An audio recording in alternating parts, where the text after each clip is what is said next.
Coucou mes alocos, bienvenue dans cette vidéo de la série Aloco Adapté dans laquelle on va parler, comme je vous l'avais dit, du film et du livre Petit Pays, le premier roman de Gaël Faye. Donc dans cette vidéo, ce qu'on va faire, c'est qu'on va faire une confrontation entre le livre et le film. Qu'est-ce qui est bien, qu'est-ce qui n'est pas bien, qu'est-ce qui a été adapté ou pas, qu'est-ce qu'on retrouve dans le livre, qu'est-ce qu'on retrouve dans le film. Et évidemment, en fin de vidéo, je vais vous présenter les 3 romans qu'on va lire par la suite pour jusqu'au 24 mai, comme je vous l'ai dit, jusqu'à la fin du Festival de Cannes. Première chose, on va parler du livre. Donc le livre, comme je vous l'ai dit, non, comme je ne vous l'ai pas dit d'ailleurs, parce que je ne l'ai pas encore dit, donc vous pouvez le retrouver comme ça, donc avec la photo de l'acteur qui a interprété le rôle de Gabriel, ou vous allez retrouver plutôt peut-être comme ça, mais dans tous les cas, ça ne change rien, c'est juste pour, voilà. Déjà, là, pour parler du livre, pour parler de l'objet livre. Dans ce livre, Gaël Faye va nous parler de l'enfance de Gabriel, qui est un enfant franco-rwandais qui vit donc dans la capitale du Burundi dans les années 90. Et donc, ce qui est intéressant dans ce livre, c'est qu'on va plonger vraiment dans un,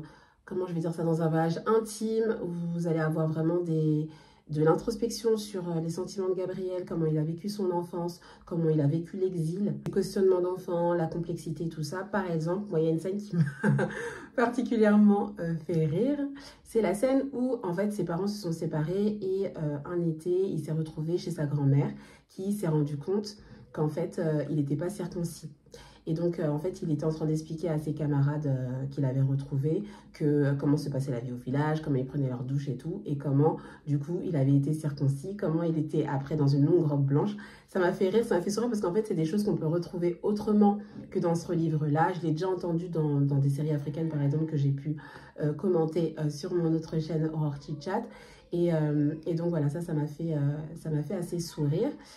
Autre chose encore qui m'a fait sourire, et c'est peut-être pas drôle, mais vous savez, les questionnements d'un enfant quand les parents se séparent, vouloir que ses parents restent ensemble, se demander à quel moment ils vont se séparer, tout ça.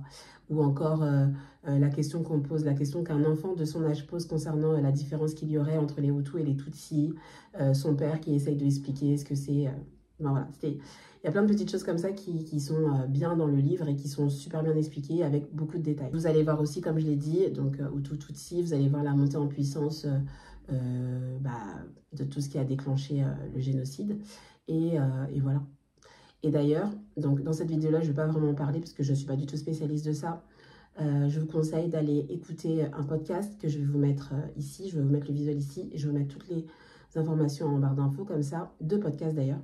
Comme ça, vous allez pouvoir vous informer un peu plus si vous voulez en savoir un peu plus sur le génocide qu'il y a eu au Rwanda à partir du 7 avril 1994, de voir que c'est quelque chose qui a été vraiment préparé. Enfin, bref, vous allez voir et vous allez écouter du coup l'horreur que ça a pu être pour ces personnes-là.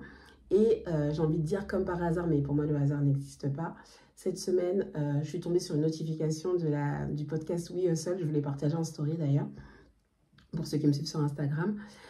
C'était l'interview de Corneille, donc, que vous connaissez très sûrement, qui est un chanteur québécois d'origine rwandaise, qui lui a vécu le génocide et qui en parle de façon très juste, j'ai trouvé. Il n'y avait pas de... Il s'en détachait en fait, il en parlait avec beaucoup d'objectivité et du coup, je vous invite aussi à aller l'écouter si jamais... vous voulez creuser le sujet. Alors, le film. Le film a été réalisé par Éric Barbier et vous allez retrouver Jean-Paul Rouve, notamment, qui fait le père de Gabriel. Et j'ai envie de dire, comme tous les films, vous allez vous retrouver avec des scènes coupées ou des scènes qui vont plus être mises en exergue, que d'autres. Exemple, moi, il y a une scène qui m'a marquée. Ça a été la scène où la maman de Gabriel recherchait son frère. Et donc là, on voit les barrages, on voit comment tout se passe et tout. Je vous invite à aller regarder le film de toute façon, mais il y a cette scène-là. Et il y a une autre scène qui m'a marquée, et c'est vers la fin du film. Et je pense que quand je parle de Petit Pays, la seule scène dont je me souviens vraiment, c'était celle-ci. C'est la scène où, en fait, sa mère avait disparu, puisqu'elle avait choisi d'aller rejoindre sa famille, aller voir ce qui se passe. Et en fait, on n'a pas eu de nouvelles du tout. Et à la fin, Gabriel revient donc dans les restes de sa maison au Rwanda. Et il se rend compte qu'il y a une femme qui est dans la maison. Et cette femme, c'est sa mère. Elle ne le reconnaît pas. Elle est devenue folle. Et je me suis dit, mais en fait, très justement, et en même temps, j'ai envie de dire, sans rentrer dans des détails politiques et tout, je me suis dit, mais en fait, cette guerre-là, elle a profité à qui, en fait? Elle a profité à qui? Il y a plein de personnes qui sont mortes dans des conditions atroces, brûlées, tuées à la machette, enfin bref, il y a eu plein de trucs, voilà.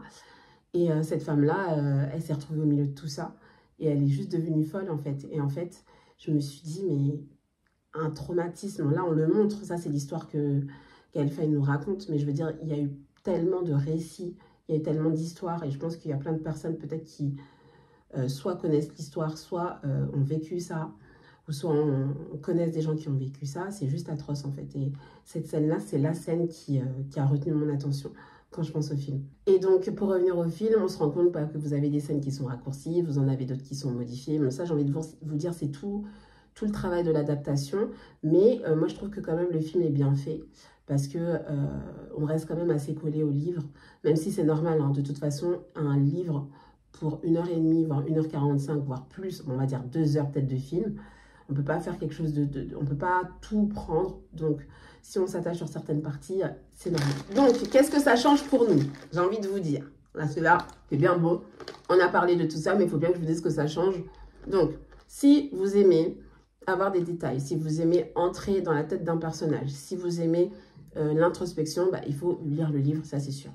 Maintenant, si vous êtes plus à vouloir mettre des images sur des descriptions, parce qu'en fait, c'est ça qui est bien dans un film dans ce style-là.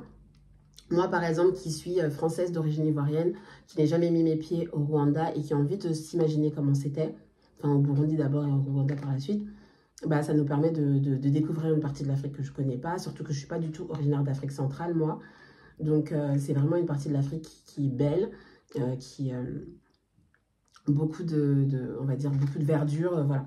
C'est une partie de l'Afrique qu'on ne connaît pas vraiment, donc je trouve que c'est intéressant de pouvoir mettre des images sur ce qu'on imagine, en fait. Et c'est ça qui est magique quand on lit des auteurs africains, c'est que quand on est européenne comme moi, et qu'on n'a pas du tout vécu en Afrique, qu'on y est allé très rarement pendant les vacances, bon, ça, c'est pas vivre en Afrique, et ben, ça nous permet de pouvoir mettre des images, ça nous permet de pouvoir voir si ce qu'on imaginait, c'était ça. Voilà, donc je trouve que c'est ça la différence entre les deux. C'est que si vous voulez vraiment rentrer, il faut prendre le livre. Si vous voulez juste voir les choses, allez voir le film, mais ça ne vous empêche pas de faire les deux en fait. Alors, et vous, qu'est-ce que vous avez préféré? Vous avez préféré le film, vous avez préféré le livre? Dites-moi en commentaire ce qui est bon, ce qui a été bon pour vous, ce que vous avez aimé concernant Petit Pays. J'ai hâte de vous lire et attendez, avant qu'on se quitte, je vais vous montrer les 3 autres livres de la série Aloko adapté. Donc, je vous ai dit, ça va jusqu'au 24, donc on va lire, enfin je vais lire. Si vous voulez m'accompagner, il n'y a pas de problème. Mais je vais lire Le Mandat, donc, qui est une œuvre de Ousmane Sembène, pardon, qui est d'origine sénégalaise, qui est très très connu, mais on en parlera. Bien, je vais pas dire, je vais rien dire du tout, sinon ça va faire que la vidéo va être trop longue. On va lire, enfin je vais lire ce livre-là de Eric Brink, Une saison blanche et sèche, qui est un auteur centrafricain, pardon, un auteur sud-africain, pardon. Et pareil, ça a été adapté au cinéma. Et bien sûr, La Grande et l'Unique. Ah non, je me suis trompée de livre, c'est pas celui-là. L'autre moitié du soleil, donc Half of a Yellow Sun de Chimamanda Ngozi Adichie. Voilà. Qui a été aussi adapté, donc on va lire tout ça et je vais vous parler de tout ça dans la prochaine vidéo qu'on va faire dimanche. Et en attendant, n'hésitez pas à vous abonner sur Instagram, sur TikTok, me suivre aussi en YouTube Short parce que je fais aussi des YouTube Shorts. Voilà, parce que je vais parler au fur et à mesure des livres avant de faire la vidéo sur YouTube. Donc voilà, j'espère en tout cas que cette vidéo vous aura plu. Si c'est le cas, n'hésitez pas à vous abonner. Je vous fais plein de gros bisous et dites-moi ce que vous avez pensé de cette vidéo et de Petit Pays surtout. Bye!